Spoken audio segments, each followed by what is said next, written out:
aming logo, ano ba ibig sabihin nito, at ano ba yung pinagmulan, yung foundation ng aming bagong business. At paano ito makakatulong sa lahat ng mga delivers natin, mga OFW and dito sa Pilipinas.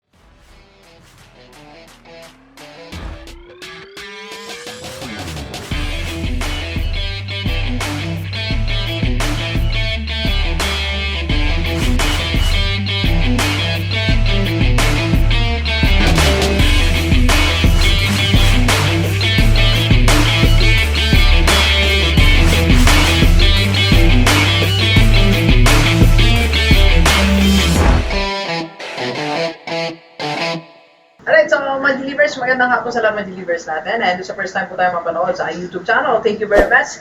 Please subscribe, click na po yan, Doc, Kiki nga. And sa lahat na gustong magpa-code sa atin, online muna tayo. And personal, di natin lang kung paano ang procedure, pero you can message me sa akin personal FB account. Okay, so ngayon nga po kasama natin sa Harold. Hi, sir.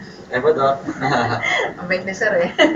Alam nyo, wala pa rin ako. Ayoko na umuwi. Ayoko na iwanan yung bago nating office dito sa NSPAR. Binigyan tayo ng space dito na para sa ating FB page live lang. At sa ating, ito, nagulat ako kanina umaga. Surprise nila sa akin. Meron tayong TARP, GDS Rockstar Investment Corporation. So, si Sir ang kapartner natin dito, si Sir Harold, president po siya ng NSPAR. And then, marami na kaming vlog tungkol dito. So, gusto naman namin paliwanag sa inyo, ano ba yung aming logo, ano ba ibig sabihin nito, at ano ba yung pinagmulan, yung foundation ng aming bagong business. At paano ito makakatulong sa lahat ng mga delivers natin, mga OFW and dito sa Pilipinas. Sir, simulan natin. Dapat tatanong ba o palit tayo? Okay na po dito, Okay Doc. naman, sir. Actually po, simulan po natin dito sa ating logo, monogram po to. Binili po natin to kay Shutterstock. Ngayon po, kung titignan nyo po, Binili natin yan, sir. ito po ay puro, Sorry, likod ko. puro point po. So, ibig sabihin dito po pumapasok yung ating objective na magtayo ng iba't ibang klase ng mga opportunity tulad ng napag-usapan natin. Hindi lang to para sa mga OFW na pwede mag-invest, tungkol din to sa ilang OFW at mga kababayan po natin na merong business idea pero hindi nila alam ang gagawin. Doon tutulong ang GTS Rockstar Investment Corporation. So, ang RIC. Ngayon, paano po mangyayari? Tayo po yung connecting dot mula po doon sa merong negosyo, may gustong ayusin negosyo, magpalaki ng negosyo, at doon naman po sa hindi kaya magnegosyo, pero may pampuhunan, hindi po alam ang gagawin. At gustong kumita. At gustong kumita, tama po. So, Doc, actually, yung background nyo po dito, mga coins po yan na iba't ibang building, yan, tulad po niyan, mula sa maliit, natakban lang po ng logo, pero palaki po ng palaki yan. So, ang goal po ng RIC is to grow. Grow your money, grow your opportunity, grow po yung learnings, grow yung knowledge, para lahat po tayo maka-develop po ng magandang society. So, kung titignan niyo po, Doc, tayong dalawa po yan. Isa na tayo ng Nakita niyo ba? Ayan po, Ano medyo yung camera, sir? bawa lang po natin. Yun. Ito Galing po. na camera. Teka lang, mga delivers. At sasali lang, ano yung mga delivers? Na-miss kasi ako sa camera. Dito pala, ganito pala pag nasa IT company ka, no? Kaiba ang mga moves, no? Yes, sir. So, ayun po. Ito po, tayong dalawa po yan. Ito po yung mga partners po natin. Ito rin po yun. So, tayo po yung nagsisecure ng deal, handshake deal. Dahil nga po, ang goal po natin ay i-grow po talaga. Gumawa po ng isang kumpanya na makakatulong po, hindi lang po sa atin, kundi pati na rin po sa mga delivers na naniniwala po sa lahat po ng tinuturo niya sa kanila. So, ayan po yung GDS Rockstar Investment Corporation na yung tinatawag po natin, Doc, na RIC. Yan, okay. And dahil dito, mga delivers, kasi gusto namin, sir, doon sa tayo sa first part ng ating sa partnership natin, yung mga may pera, pero gusto nila magkaroon ng passive income, binigyan natin sila ng guarantee. Apo, right now, dahil po ito ay ongoing pa lang po sa ongoing registration, kino-comply lang natin yung mga regulatory. Pero ang ginawa po natin, if they want to be part of our Set A, ang gagawin po natin, guaranteed income. So whether kumita yung RIC ng below 10%, 10% pa rin po yung guaranteed income. So, kung kayanin naman po natin ng more than 10% yung income natin, 20, 30%, 40%, 10% pa rin muna po yung guaranteed income natin.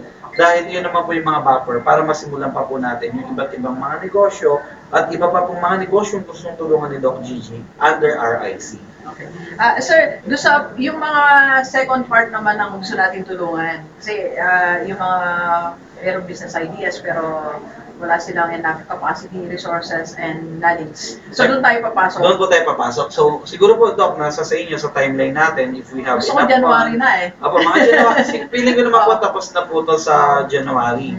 So, siguro po doon, magpe-present sila ng business nila, i-review po natin, tingnan natin kung paano nila ginagawa, ano yung financial status po nila that time, ano yung value ng product, anong kind of services, unique po ba yun. So, papasok po tayo as partner po ng business na yon. So, we help them grow. Parang Shark Tank, sir. Parang Shark Tank po. Actually, Okay. parang Shark Tank. Papangalanan natin yan, Rockstar Tank. Bahala na si sir, magaling mo magpangalan. Ito nga, napangalan ni sir. Di ba? Basta may pasok si Rockstar. So, abangan nyo yan mga delivers siguro kasi meron lang kaming inaayos ni sir pa, kinukomplete. Phase 1, phase 2 kasi kami eh. Apo. So, patapos na kami sa phase 1 natin. So, ngayon, mag-phase 2 tayo, sir, yung ano natin, yung business ideas internally natin. Siguro kung okay na tayo nun, sir, by that time, may vaccine na wala ng COVID, we can invite them sa conference room natin. Apo. Okay Tsaka na? may ano na po tayo nun. Pag natapos naman po ito, may lagi naman po tayo may shareholders meeting. Okay. So, to update them. Doon sa mga shareholders po, yung mga gusto mag-invest sa atin, meron kayong siguro part ng ano namin naman in return, sir. Kasi gusto nila supportan si Doc. Yung iba kasi, sir, may investment na sa ibang company, sa unang nating investment. Nung nag-launch tayo nito, gusto lang nila akong suportahan. So, salamat sa inyo ha. So, maraming mga delivers na nag-invest talaga just to support ang ating company. So, in return po, sir, bibigyan natin sila ng parang free lecture once in a while, how to, improve their, kung may negosyo kayo, your business, finances. Pwede po yun. Guide po talaga, as in total guidance yung gagawin natin. Hindi lang po tayong dalawa, kundi iba pa po mga kaibigan pa po natin na may kakayahan po sa negosyo. Okay. So, hindi lang, kasi yung, sa iba, sir, pagka-invest, okay na, wala na eh. So, pero tayo, yung pag nag-invest ka sa Rockstar, magiging Rockstar ka din. Sabi kami, magiging Rockstar ka din. So, ibig po sabihin nun, mga delivers, tutulungan namin kayo how to Rockstar your life. Okay? So, gusto namin, meron din kami makontribute na to change your mindset and ibang lifestyle. So, abangan nila yan, sir, mga ano natin. Opo, abangan nyo po yung update dito kung paano po yung mga susunod po natin gagawin. Sir, siguro pwede na rin natin, sige, iwanin na lang natin yun. Kasi yung nagtatanong kasi sila, yung Inspire. So, yung products natin, iwanin na lang natin. Opo, sige po. Iwanin na lang namin na ano. Okay, mga delivers, maraming salamat ha. So, message lang kayo sa aking personal FB. Okay? So, yan, nasa sa paligid para maging part kayo ng history na first batch na investors namin ni Sir Raul. Maraming salamat. Okay. So, please share this video sa lahat ng mga ibigan natin. Kahit OFW o dito sa Pilipinas para sama-sama tayong mabago at mula ating buhay. Thank you very much, believers. Enjoy the rest of the day. And let's go, let's go.